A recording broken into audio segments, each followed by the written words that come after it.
Just a reminder that the Zoom meeting is being recording, so to be available later. And Murillo usually posts in our page in YouTube.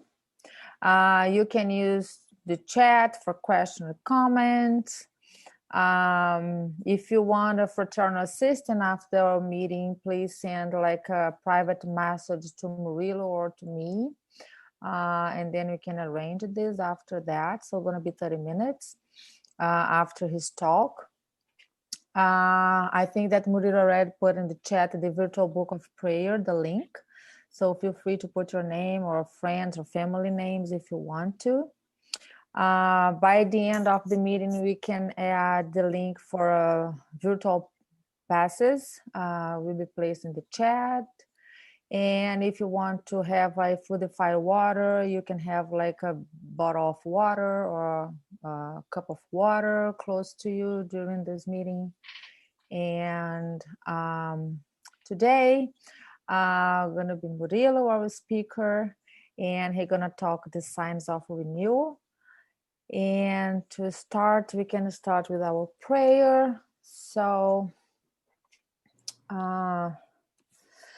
let's relax and close our eyes and say, dear God, we come to you this hour asking for your blessing and help as we are gathered together. We pray for guidance in the matters at hand and ask that you would clearly show us how to conduct our actions to become a better person. Help us to live aware, to choose wisely, to stay close to you and anchor in your truth. Thank you for your great love and mercy. Thank you that you alone are our refuge and safety, and you will also with hope and fill us with hope. We come to you today, choosing to walk in your presence and light. Help us learn how to face every storm with confidence, knowing that you really are in control, even though we cannot hear your voice or see your hand at work. So be it. So Murillo, thank you, please. Thank you. Good evening, everybody. It's great to be here and be able to bring my reflections on what I decided the topic to be today, called the signs of renewal. And similar to what I did last time, the last time I spoke and brought the recipe for happiness, I again went to this trusted, wonderful book called Jesus in the Home and just randomly opened. And I think there's some higher powers for sure trying to talk to us. It's a beautiful, beautiful text.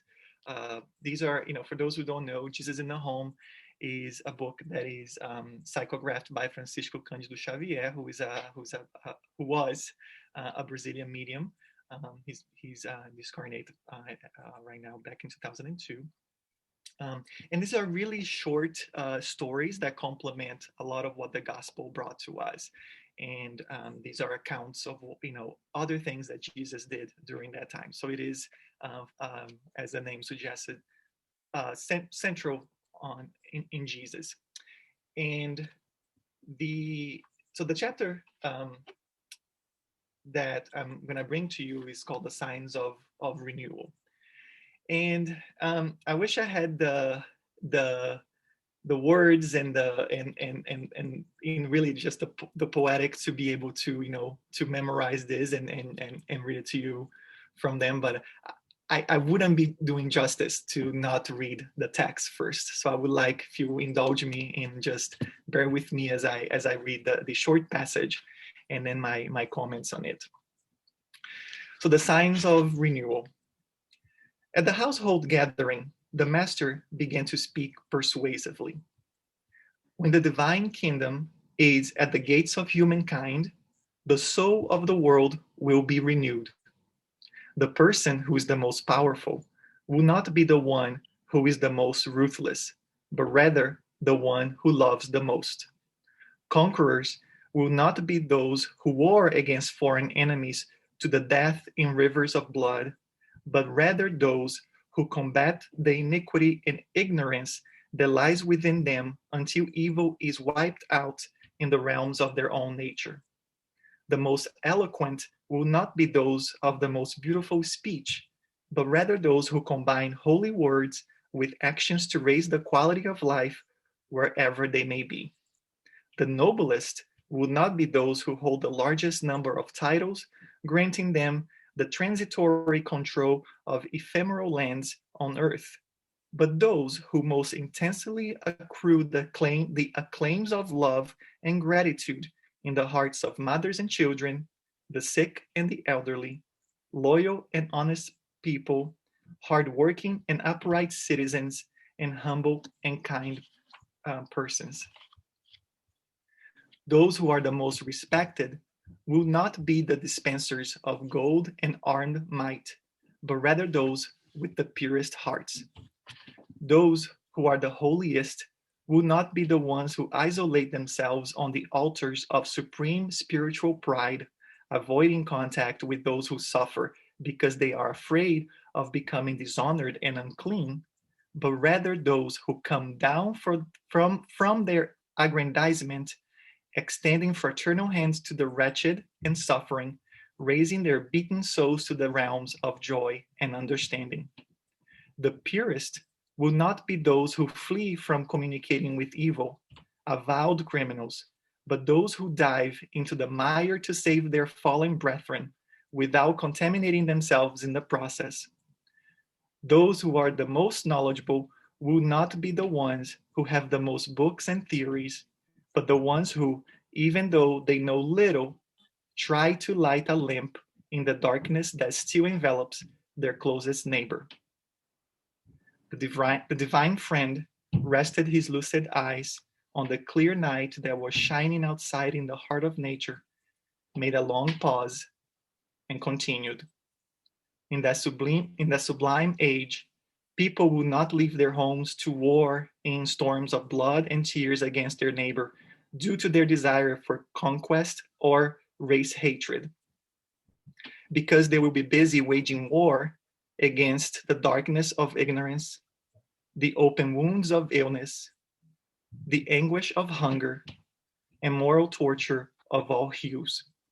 When the plow replaces the opulent chariot of victors in public displays of collective grandeur, when the edifying books takes the place of the sword in the minds of the people, when goodness and wisdom preside over human competition so that good individuals may be revered, when personal sacrifice on behalf of all constitutes the true honor of individuality, so that peace and love do not lose their place in one's life. Then there will be a new humanity in the luminous cradle of the divine kingdom. At this point, the sweet and sovereign word made a slight pause, and there, outside, in the warmth of the calm night, the resplendent stars sparkling high in the sky seemed to extol that distant era. So 2000 years ago, right, more or less, when these happened, imagine, being there and listening to these words of the Christ when he's telling us of this beautiful kingdom that is coming to us. But we also have to do our part, right, as the text really invites us to do so.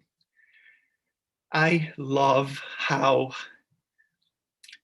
I feel like the parts of the gospel or parts of this spirituality, the Christianity that really speak to me are when there's this kind of play on words, right? When we think that, you know, that, it's not by might or power that we're going to change, but it's going to be by love and gentleness, and so it always seems like the reverse, right, of what we think of, or the reverse of what we value, even right now, even 2000 years later, right, when we are all caught up, and I've reflected on this before, on what it seems like.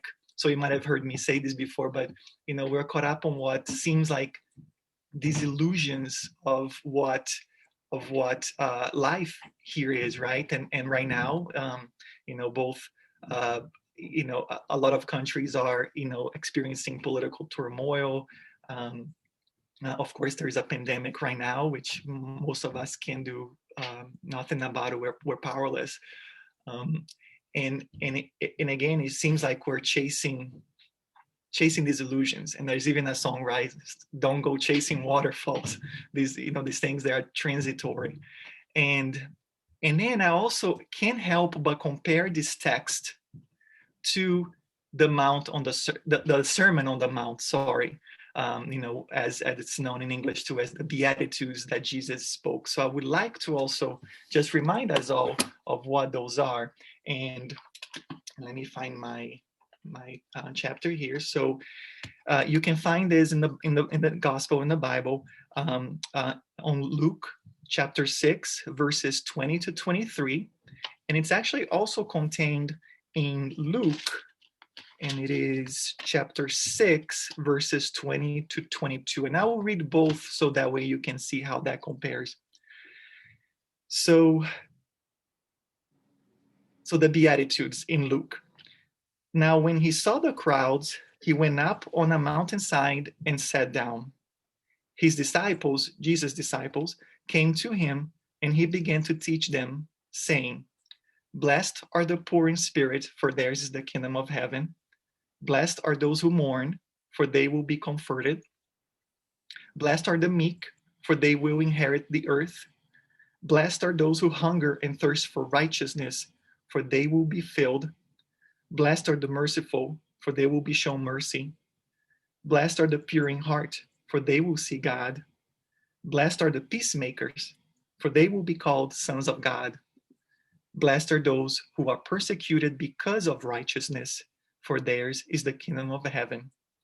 Blessed are you when people insult you, persecute you, and falsely say all kinds of evil against you because of me, because of Jesus.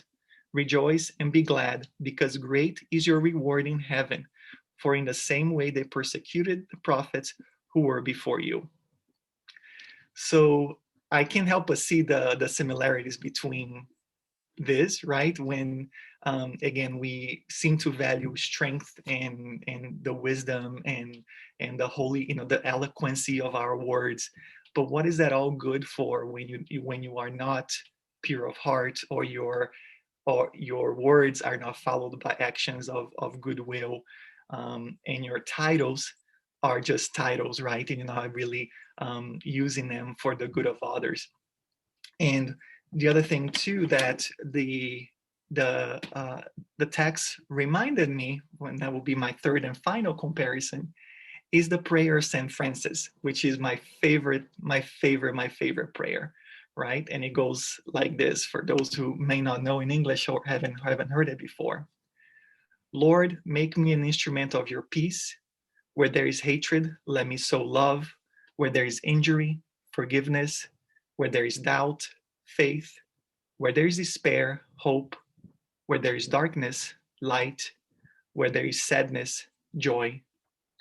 O divine Master, grant that I may not so much seek to be consoled as to console, to be understood as to understand, to be loved as to love. For it is in giving that we receive, and it is in forgiving that we are forgiven, and it is in dying that we are born to eternal life. It's one of my favorite, and I think again it goes back to, I love words. I love poetry. I think these are poems. These are poems that speak to it goes beyond our minds. It really touches our hearts, because right when you think of, because it's these contradictions, right? It's in these contradictions that, who would have thought that my titles don't grant me, all the rights, but really are those who, sometimes don't have the things that I do. There are above me in the hierarchy of heaven, right? Or in the eyes of my Father, or in the eyes of my brother Jesus. And it is in forgiven that I am forgiven. It is, by sowing love when there is hatred, by sowing faith when there is doubt. So that's this constant calling from, not only Jesus, but Saint Francis was, a very high spirit that we were very lucky to have had here on this planet, and have left us this beautiful prayer. And I always get caught in the emotion of these contradictions, and there is really no other way of saying that. Now, the other thing that I too that I so going back to the signs of renewal in Jesus in the home, I find that was interesting too, how they talk about the sorry, I'm just trying to find it here. Okay, so it starts by saying humankind, right? Like the gates of humankind, like this divine kingdom that is at the gates of humankind. And Jesus, seems to be talking a lot about others, right? Like, so the conquerors and the most eloquent and the noblest. And it seems at a first glance that these maybe don't apply to us, right? Because right here, right now, right, like there's like not 10 of us, right? Who is really a conqueror, or who is a noblest, right? And who, but I think it is also an invitation for us, because I think, in Spiritism, we certainly cannot turn a blind eye to reincarnation. So in many ways, we probably were those noblest that didn't care anything about, didn't care about anyone else but our riches. We were those who, might have misused the word, and now we're trying to, catch up with that wasted time.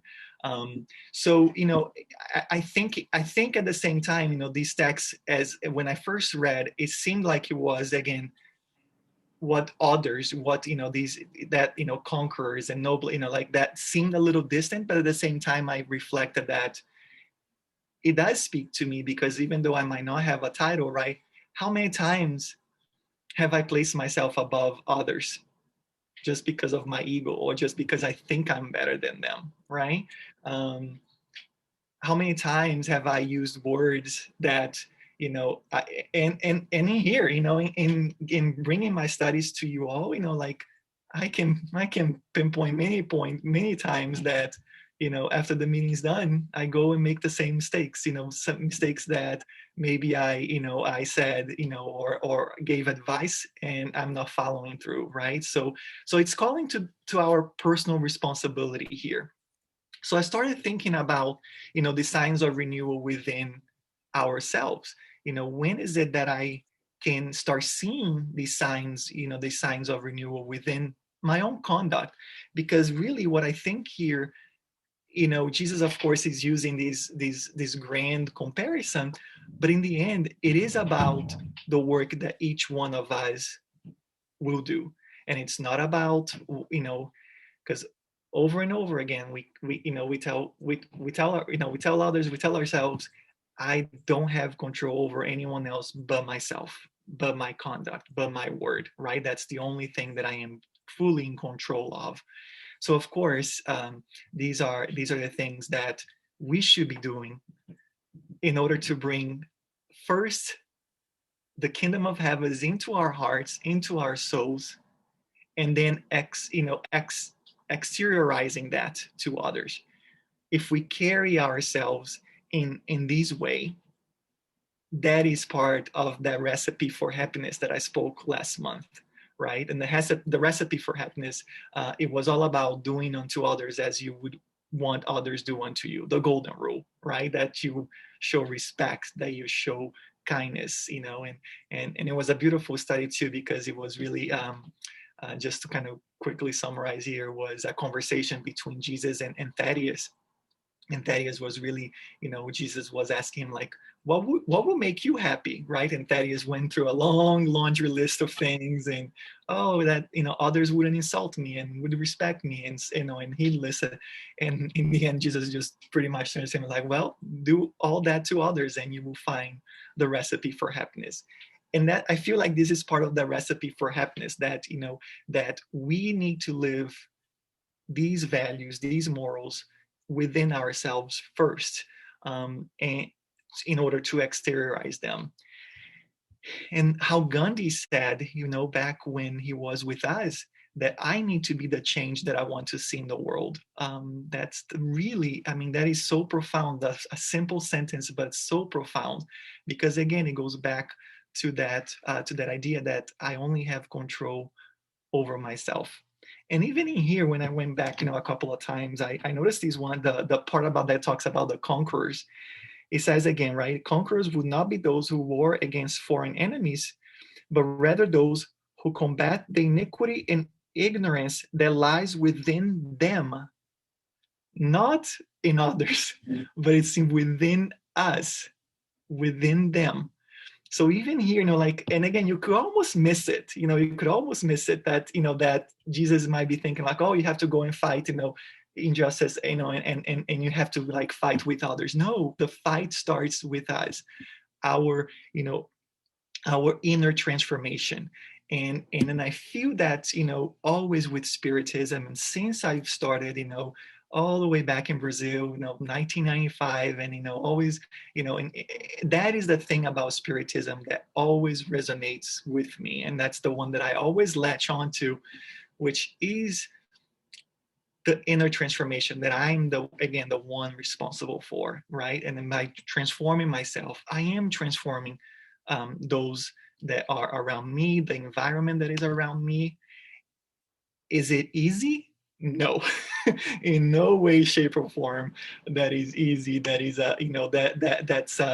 it's a process, and so much so that it's sometimes not enough for this lifetime. And again, thanks to the mercy of God, that we have this process called reincarnation, where we can, every time take, baby steps, even that, and again, what is 80, 90 years, in this earth compared to eternity, which we know we all are immortal spirits, and that are walking towards our happiness.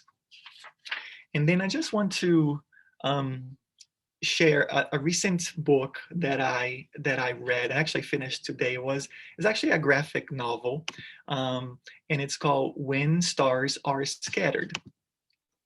And I knew there was a reason why I picked up the book yesterday, and and it's a graphic novel, so it's like like a comic, but it tells the story of two brothers who are refugees from Somalia, who are in a refugee camp in Kenya. And it's the story of how they how they grow up in a refugee camp. In the graphic, the and it is actually, the book is intended for a young audience. So even the graphics, it's not a graphic novel as in like violence or anything like that. It's like a comic, but it's intended for a young audience. But the message in there is so universal. So these two brothers who are refugees, and their home back in Somalia was being attacked, civil war and all that. So they escaped to Kenya, got separated from their father and mother, and ended up by themselves in this refugee camp in Somalia. Sorry, in Kenya. Sorry. So they're from Somalia. They went to Kenya. So they ended up in the refugee camp in Kenya by themselves. They are there then given to a guardian, because they were very young. I think when the story starts, they might have been like 8 and 5 or something like that. So they're very young, but they only have each other, and then this guardian who is an older lady and becomes their guardian, and in many ways becomes their mom throughout the story. And you just see and it's a true story, by the way. It's actually a true story. And you see them go through, their coming of age in a refugee camp. And, the person, the guardian, her name is Fatuma, and she, and they're Muslims, and, and she always was a very hopeful person. And it just amazed me for someone to be in that condition of life and be that hopeful. and she always says, God, God knows what he's doing. God is on our side. And she would say this to the older one, Omar, because he always, he would have the story revolves around Omar because he's the one who, his brother Hassan has a learning disability. He has some seizures, and so he doesn't actually speak. So Omar is the one who speaks, and he's the older, so he cares for his brother. He loves his brother. His brother is like the most loving person. But you see Omar going through this coming of age and have the rage and have the sadness, but also have these moments of, and it was just such a beautiful story. And it's, in the end, it's hope. It's hope that that they know that everything was happening for a reason, that they had the hope.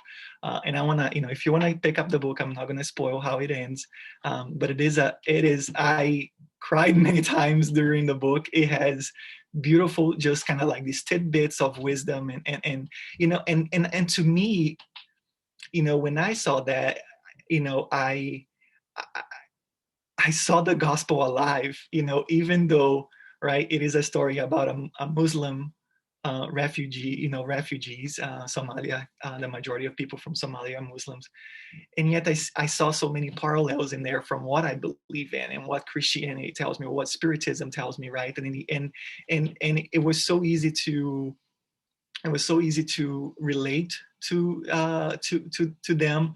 But I kept going back to them because, right, they're the ones who, like, in that condition, in the moment that they were in there, right, Omar was struggling with not having even a book to write when he was started going to school, not have, and he had the tantrums because he's human, he's not perfect. And yet there were moments that he reflected and know that, maybe this is happening for a reason, and God will see us through it. um, and I think that's what we all go through life with, these moments, right, when we get it right, when our words are followed by our actions, we seek the gratitude and the loving of others instead of just the titles. um, and and it's not yet a constant in our lives, but it's something that we need to practice, right? And I think we, knowing these things, knowing how we should be, because again, it's a recipe, in Jesus, and in the works of Allan Kardec through Spiritism, they give us this path, they give us these recipes, these guidelines for us to follow. And it is hard to follow them because we're still here and we're still, kind of pushing the same buttons and trying to go through the same things. But I remain hopeful that for my own inner transformation, that I'm taking these small steps through my own inner transformation. And the only other thing that I want to say in closing, so then we can move to our comments and open conversation following our format. I just couldn't help but really, focus on this last paragraph here of the passage, when Jesus is looking out in the sky, and the warmth of the night and all that, and he and they write, the resplendent stars sparkling high in the sky seem to extol that distant era. So kind of that vision of the future, right, of what would that kingdom of heaven look like in our world, in here and now. And that was 2000 years ago that he was looking out on that sky, and many of us continue to look out on that sky and hoping when those things will come. But we do need to work on our inner transformation, and knowing that one by one, when the kingdom of heaven lights up in our hearts, we know that the time is near, that when that new era for humankind will be approaching us.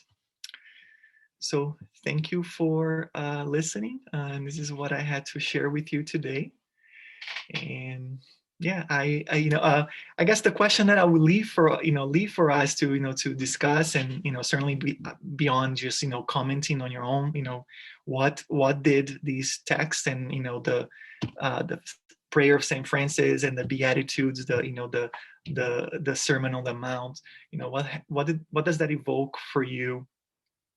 um and also like how close to your own renewal do you think you are? What are some of these things that you already feel like, I've got this, um, and so I'll leave you with that invitation to share with each other, and thank you so much.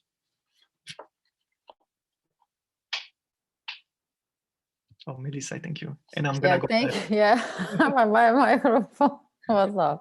So thank you so much. So